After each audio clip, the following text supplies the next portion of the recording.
Hello friends, आज हम polity में देखने वाले हैं फंडामेंटल ड्यूटीज। ओके, तो अभी जो हम देखेंगे जल्दी से ट्रिक्स देखेंगे कैसे इन सारे जो 11 फंडामेंटल ड्यूटीज है उनको कैसे याद रखा जा सकता है।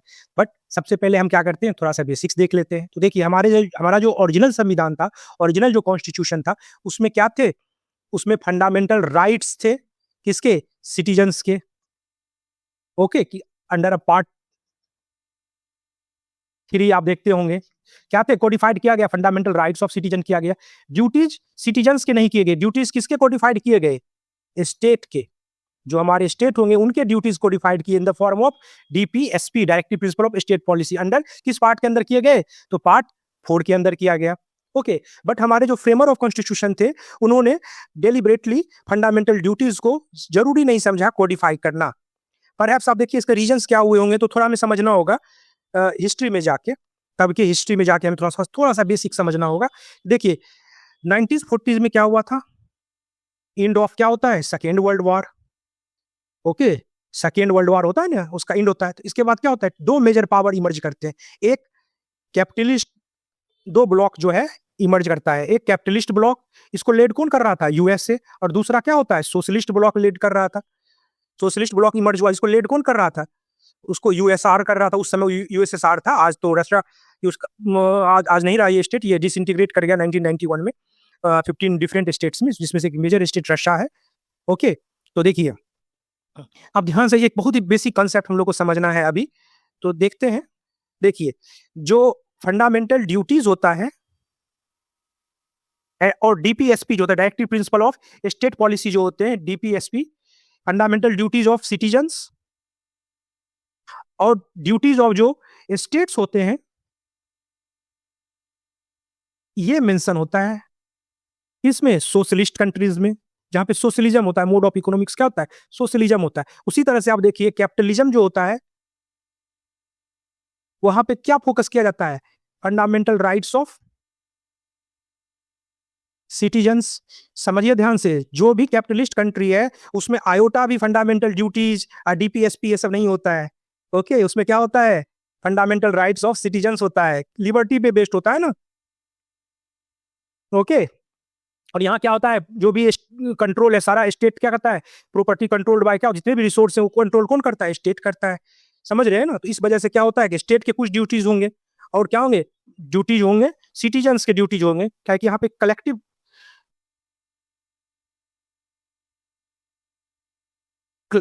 माइंडसेट जो है उसको क्या किया जाता है? यहाँ पे बढ़ावा दिया जाता है। और यहाँ पे कैपिटलिज्म क्या है? इंडिविजुअलिटी को, इंडिविजुअलिटीज को बढ़ाया जाता है। आप देख सकते हैं दोनों में क्या है। आप देखिए इंडिया वाले क्या किए, जब जो फ्रेमर्स ऑफ कॉन्स्टिट्यूशन है, तो देखिए इंडिया का उस समय का भी पॉलिसी क्या था? Non alignment. और आज भी क्या पॉलिसी है? Strategic autonomy, strategic autonomy. तो ध्यान से देखिए, कुछ नहीं है, नॉन अलाइनमेंट का नया अवतार है स्ट्रेटेजिक ऑटोनोमी। और दोनों का कंटेंट सेम ही था कि हम लोग भारत का हित जो है उसको सर्वोपरि रखेंगे। Interest of India will be first, India first जो है वही उस समय का भी मोटो था और आज का भी मोटो है। देखिए उस समय क्या हुआ होगा, जो फ्रेमर्स ऑफ कॉन्स्टिट्यूशन जो हमारे संविधान के थे, वो यूएसए को वो इक्वी डिस्टेंस चाहते थे दोनों पावर ब्लॉक के बीच में। वो यूएसए को क्या करते थे? एंटागोनाइज करना नहीं चाहते थे। इस वजह से उन्होंने क्या किया? डेलिबरेटली, डेलिबरेटली थोड़ा थोड़ा हमें सोशलिस्ट, डेलिबरेटली उन्होंने क्या किया?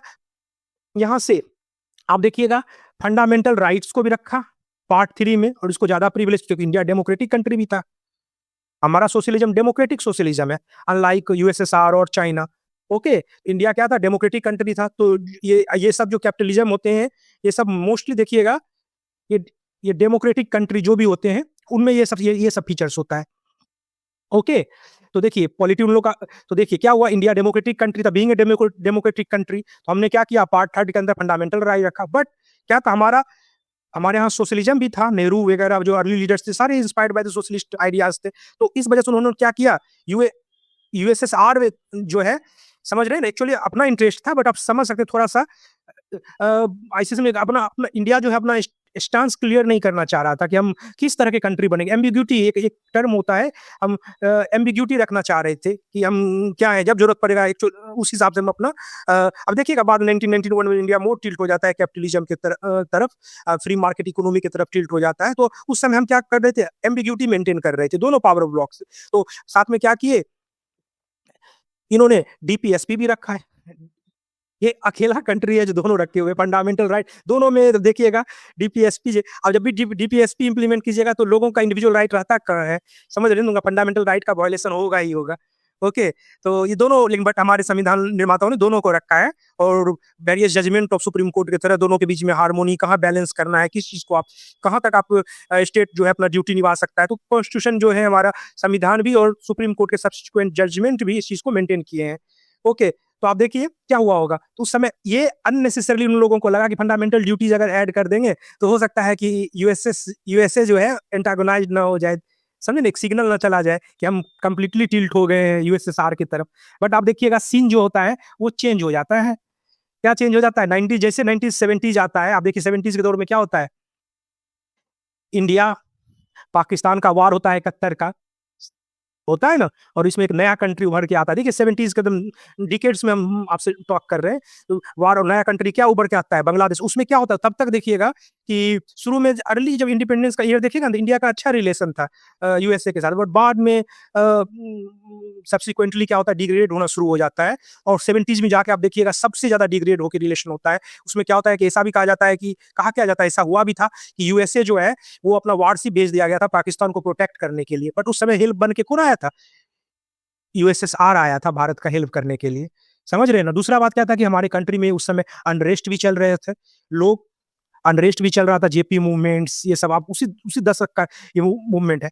तो गवर्नमेंट क्या करती है, इसी दौरान क्या होता है, नेशनल इमरजेंसी भी लगाया जाता है कंट्रीज में। तो आप देख सकते हैं, तो इस समय क्या होता है कि लोगों को फंडामेंटल राइट दिया गया था ना, तो सिर्फ राइट आपको अधिकार दिया जाए, बट आपके कुछ कर्तव्य भी तो होने चाहिए ना।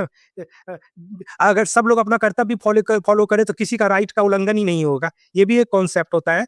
ओके, और सब लोग अपना अपना घर में, आप घर में ही देखिए ना, अगर जिसका जिसका जिसका जो जो ड्यूटी है, अगर सब अपना ईमानदारी से फॉलो करे तो क्या कभी किसी को प्रॉब्लम होगा, बिल्कुल नहीं होगा। लेकिन सब अपना राइट का अगर अधिकार का सिर्फ बात करे और ड्यूटीज पे फोकस नहीं करे तो बताइए प्रॉब्लम तो होना ही है।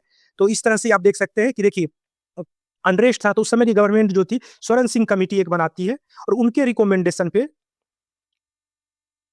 स्वरण सिंह कमेटी,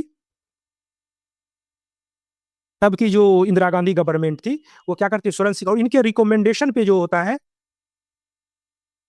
रिकमेंडेशन पे संविधान में जो होता है क्या किया जाता है, 42nd कॉन्स्टिट्यूशनल अमेंडमेंट किया जाता है 1976 में होता है, और इसके थ्रू क्या किया जाता है, इंसर्ट किया जाता है एक कंप्लीट न्यू पार्ट, इसको क्या कहते हैं 4A, और इसमें एक बस एक ही आर्टिकल रखा जाता है, सिंगल आर्टिकल।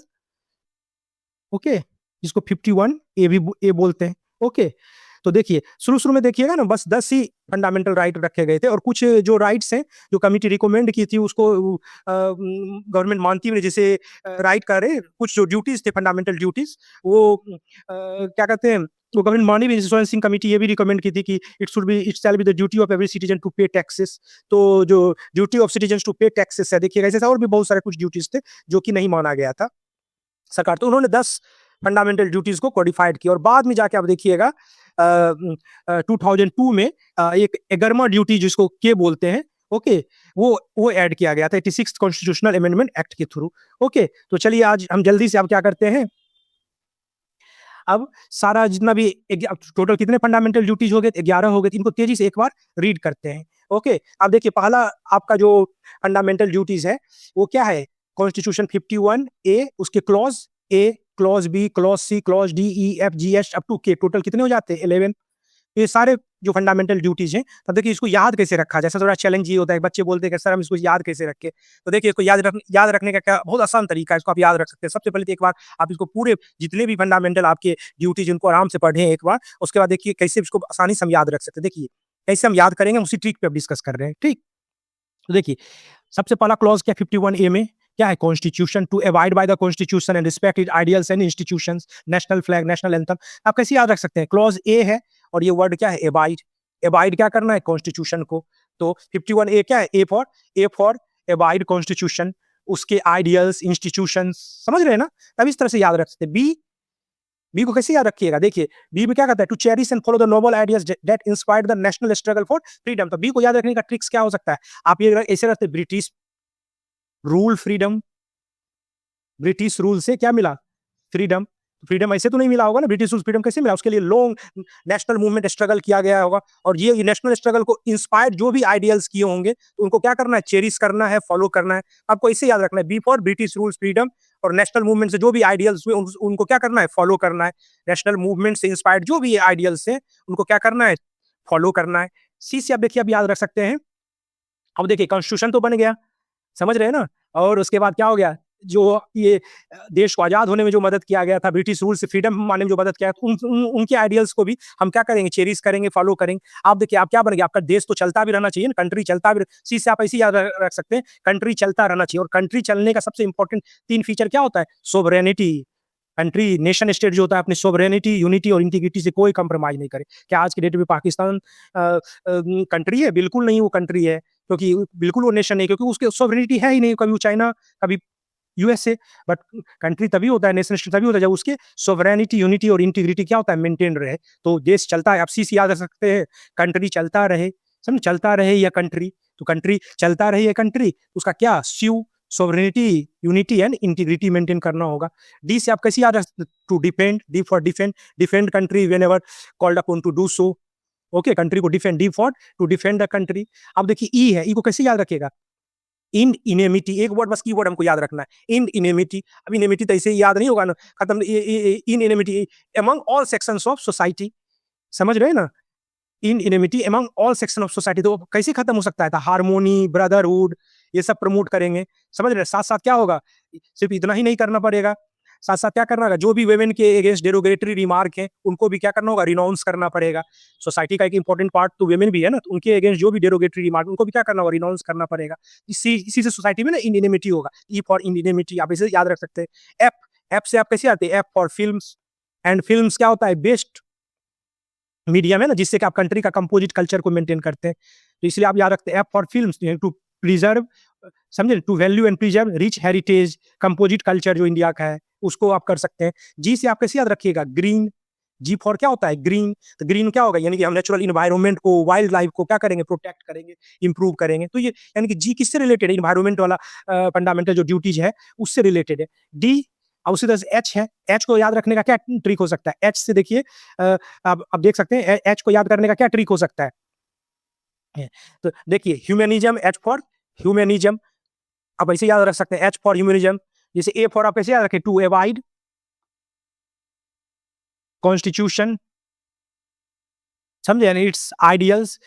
डी से क्या रख सकते हैं? ब्रिटिश फ्रीडम, तो आइडियल्स जो थे नेशनल मूवमेंट को, उनको फॉलो करना। सी से कंट्री, उसकी यूनिटी, सोवरेनिटी, यूनिटी, इंटीग्रिटी चलाना। ई से इन इनेमिटी और all forms, the harmony, speed of brotherhood, जो भी है, denounce derivative practice against women, ये सारा करना होगा। एफ से क्या बताए थे? फिल्म, तो फिल्म होता है इंडिया का कंपोजिट कल्चर मेंटेन करता है। उसी तरह से आप जी से बताए थे ग्रीन, इन्वायरमेंट, जी से ग्रीन, जी ग्रीन मतलब क्या होता है? इन्वायरमेंट, वाइल्ड लाइफ जो भी है उसको क्या करना? प्रोटेक्ट करना, प्रिजर्व करना। और एच से क्या बताए थे? ह्यूमनिज्म, जो भी मॉडर्न आइडियाज है, ह्यूमनिज्म, रैशनलिज्म, साइंटिफिक टेम्पर, इन सबको, स्पिरिट ऑफ इंक्वायरी, रिफॉर्म, ये सबको क्या करना? डेवलप करना। जो भी modern idea, humanism, rationalism, scientific temper, समझ, स्पिरिट ऑफ इंक्वायरी, रिफॉर्म, ये सबको क्या करना? डेवलप करना, समझ। एच फॉर ह्यूमनिज्म से आप याद रख सकते हैं। आई, आई से कैसे याद रखिएगा? देखिए वायलेंस होता है ना, इंड वायलेंस, वायलेंस इंड करना है, इसमें आई है। ओके, इससे आप कुछ करेक्ट करके याद रख सकते हैं कीवर्ड के through. To safeguard public property and abjure violence. J से आप क्या कर सकते हैं?